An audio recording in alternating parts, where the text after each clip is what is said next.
Rajokri, Delhi Haryana border का एक गांव। गरीबी और भुखमरी से बचने के लिए यहाँ के कुछ लोग नाजायज शराब बेचते थे। फिर आया 1990 का प्रॉपर्टी बूम।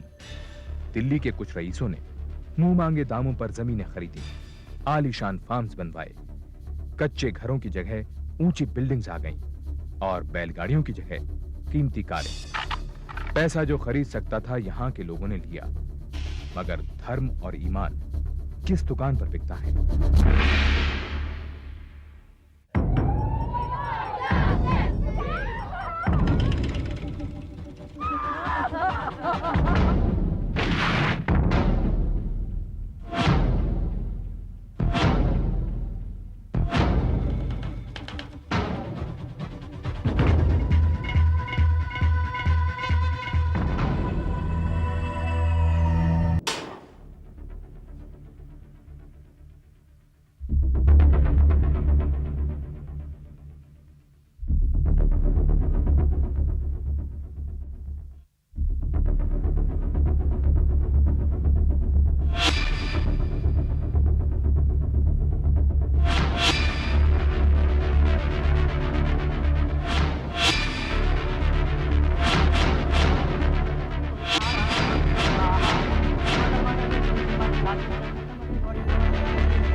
बापू मैं गजराज को चाहती हूँ और चाहती रहूंगी।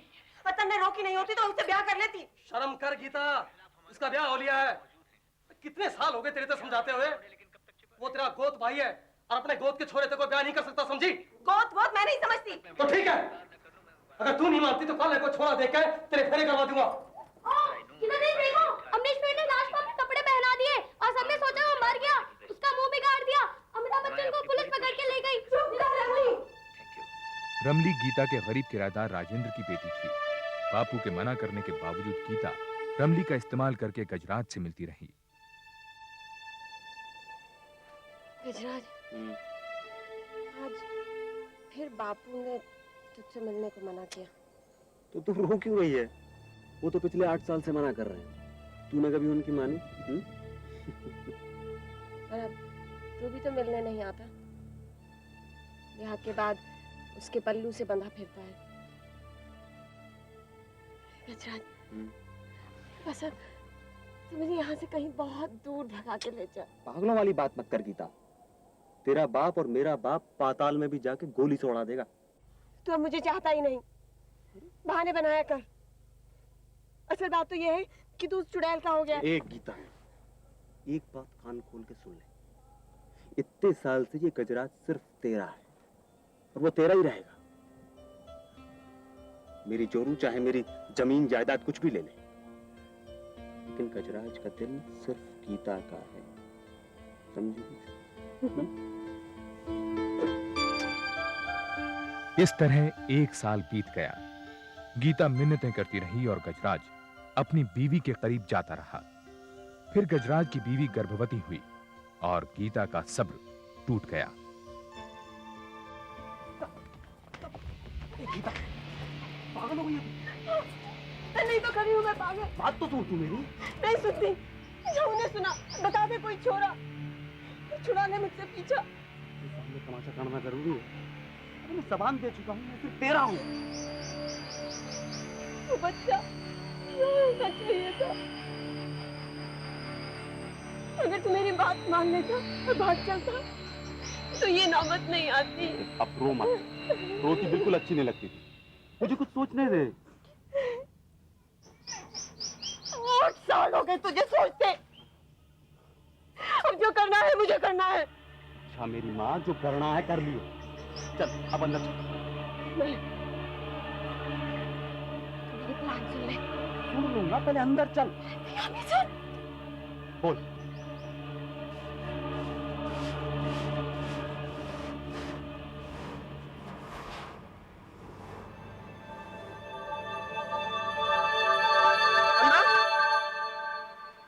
चल के चाय बना।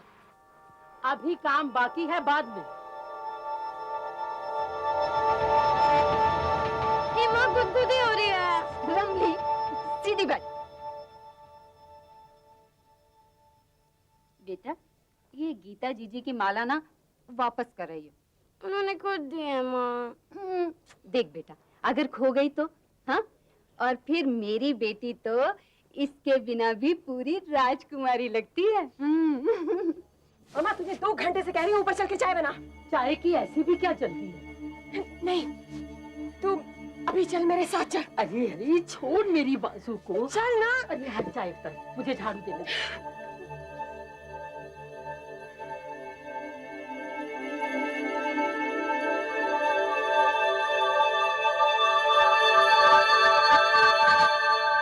रमली, ऊपर आ। आती हो दीदी, अलता तो सूख ले। अभी आ जल्दी। आई। अरे आलता तो सूखने दे। गीता दीदी बुला रही है, माँ जाने दो ना। अरे भाई जाने दो ना बेचारी को। जा बेटा जा, खेल ले। शाबाश।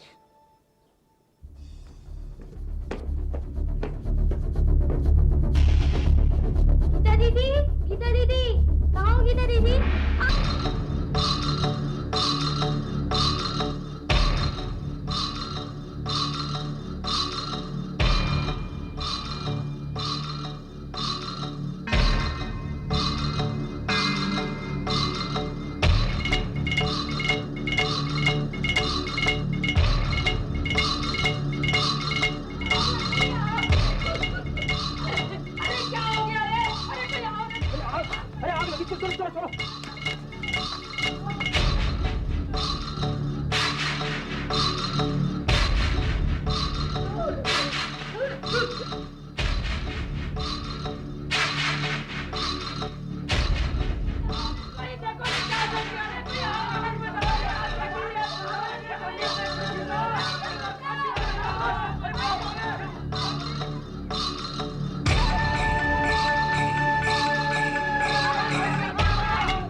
क्या है?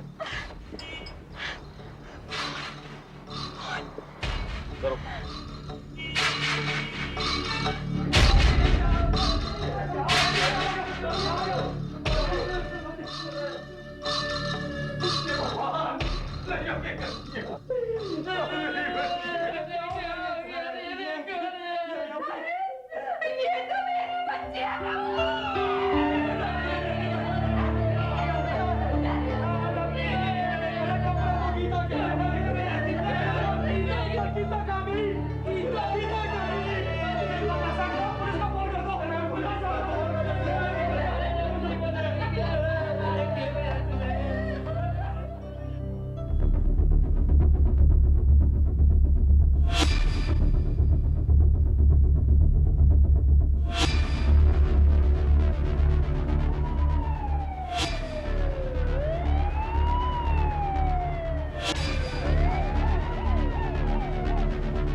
मर ली थी।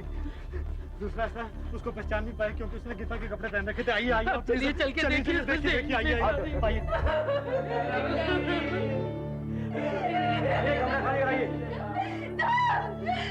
मेरे बच्चे चला लिए, मेरे बच्चे का साथ चला दिया, उसकी तरह चलाया था, उसकी तरह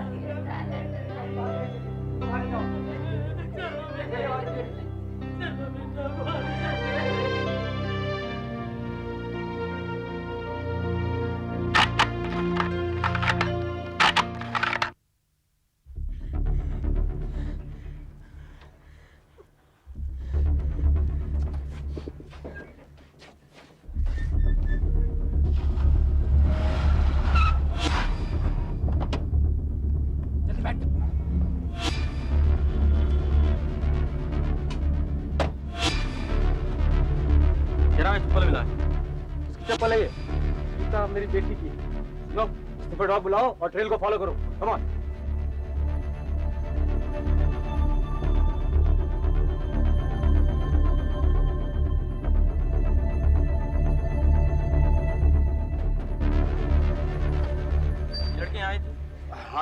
अभी अभी टेलीफोन करके बाहर निकली है साहब, और बहुत रो रही थी साहब, और बड़ी सी गाड़ी में गई है साहब। उसके कपड़ों से जी मिट्टी के तेल की बदबू भी आ रही थी। किसी ने फोन पे हाथ तो नहीं लगाया? नहीं साहब।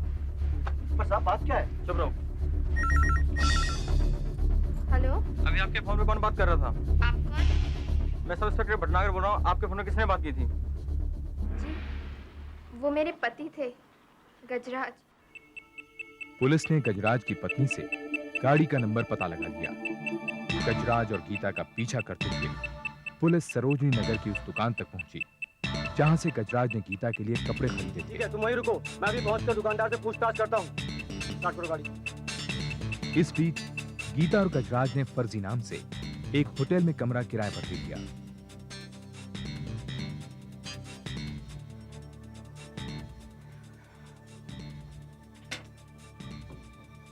कहाँ जा रहा है? घर जा।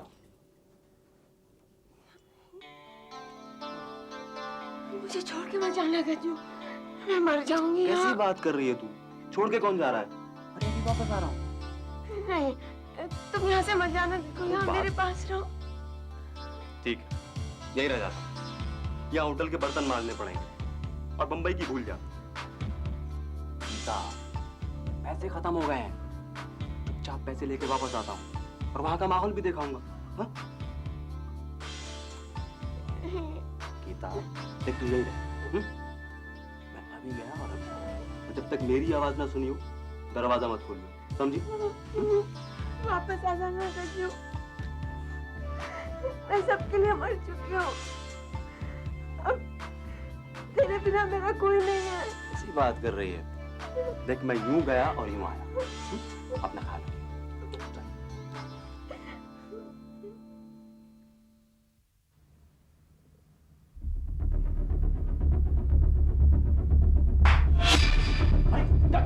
छोड़ी छोड़ी, अरे शराब से नहीं क्या?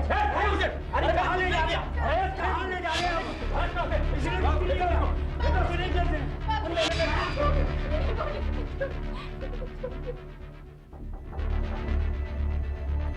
कौन है?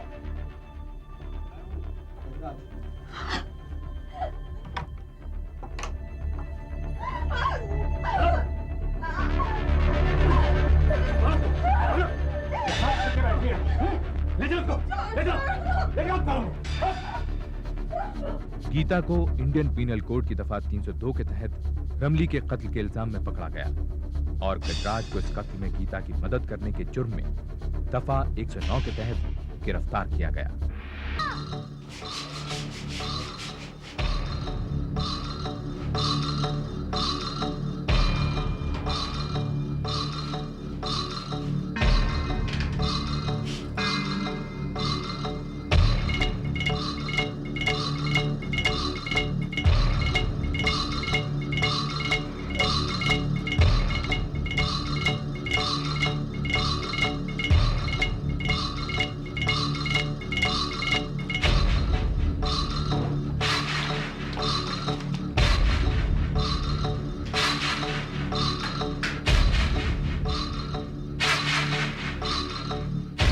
फिर मैं वहां से भाग ली और मैंने गज्जू को फोन किया कि मुझे वहां से आके ले जाए। पर तूने बॉडी को जलाया क्यों? फिल्म में ऐसे देखा था क्या? फिल्म में ऐसा नहीं था, वो रमली और अम्मा मेरे कद की नहीं थी, नहीं जलाती तो साफ पता चल जाता। अच्छा, जलाने से हाइट कम जाती, क्यों? नहीं, वो जलाने से लाश सिकुड़ जाती है। इसके कपड़ों से मिट्टी के तेल की बू आ रही थी, तो इसके कपड़े बदलवाने मैं अपनी गाड़ी में सरोजनी नगर ले आया। गीता और गजराज के कन्फेशन के आधार पर इंस्पेक्टर शर्मा ने वारदात का ब्यौरा तैयार किया। उधर इन दोनों के पिता ने अपने बच्चों के लिए शहर का सबसे बड़ा क्रिमिनल लॉयर चुना, शाहवर खान। ये उन 22 लोगों की लिस्ट है जो हमारे खिलाफ कोर्ट में गवाही दे सकते हैं। अच्छा होगा अगर ये लोग गीता और गजराज के खिलाफ कोई गलत बात ना कहें, बस बाकी सब मैं देख लूंगा। ये सब कैसे हो गया? 22 लोग? अगर पैसे की कमी नहीं तो क्या कुछ नहीं हो सकता। भाई इतना तो आप लोगों को करना ही पड़ेगा। पर वकील साहब, हम सारे गांव का मुंह क्यों कर बंद कर सका? हाँ, आपके गांव में पानी की कमी तो होगी।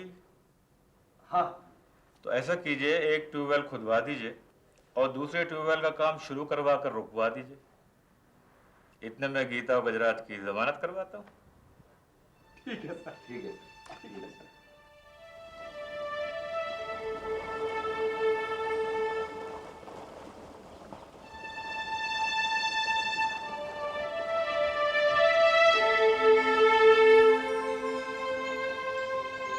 किराया कब से दिया? धमकाने की जरूरत नहीं है साहब, कल चले जाएंगे हम लोग यहाँ से। ठीक है, बाकी मैं कुछ और करने की सोच रहा था, समझा? अब हमें चलाना है क्या? चुप करके बैठ। उसकी नौबत आई तो वो भी कर दूंगा। अरे रमली मेरी भी बेटी थी, गीता की बहन। देख भाई, हमें भी बहुत दुख है, पर जिंदगी तो चलानी है ना, है? अच्छा, तेरा किराया भी माफ। हाँ ले, ये 30,000 ले। बेटी को मार के हमारा मुंह बंद करवाने आए हैं। रमली बेटी थी ना तेरी, हाँ? बेटी तो लगा ना अपनी गीता को आग, लगा। अरे चुप करके बैठ तू, ना तो ले जा अपने दोनों बच्चा ने अंडे के सड़का में धक्के खाते, और कोई गाटी मार की ना तो मरने मत गई फिर। राइंदर ले भाई, या 50,000 की एफडी तेरी बेटी रज्जो के नाम, कितना के खाते ले। अरे ले भाई, अरे 30,000 मुन्ने की पढ़ाई की खातर, और सारी उम्र घर में रहो बिना किराए के, बाकी थारी मर्जी। तब सोच लो, घर में रहना है कि सारी उम्र सड़का पर धक्के खा के मरना है? बोल। खेलते खेलते आग लग गई होगी शायद। मगर पुलिस को दिए बयान में तुमने कहा कि गीता ने खुद रमली को अपने घर में बुलाया और जला डाला। नहीं, ऐसा कुछ नहीं हुआ।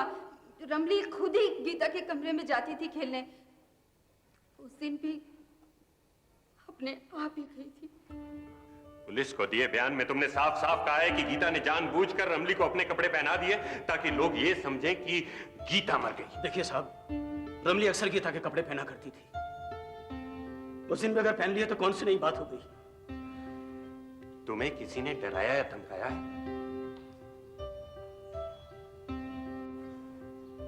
जी नहीं साहब। तो उस दिन इंस्पेक्टर शर्मा के सामने तुम रो रो कर इंसाफ की भीख मांग रहे थे, वो सब झूठ था। Your Honor, the witness has either been threatened or pranked.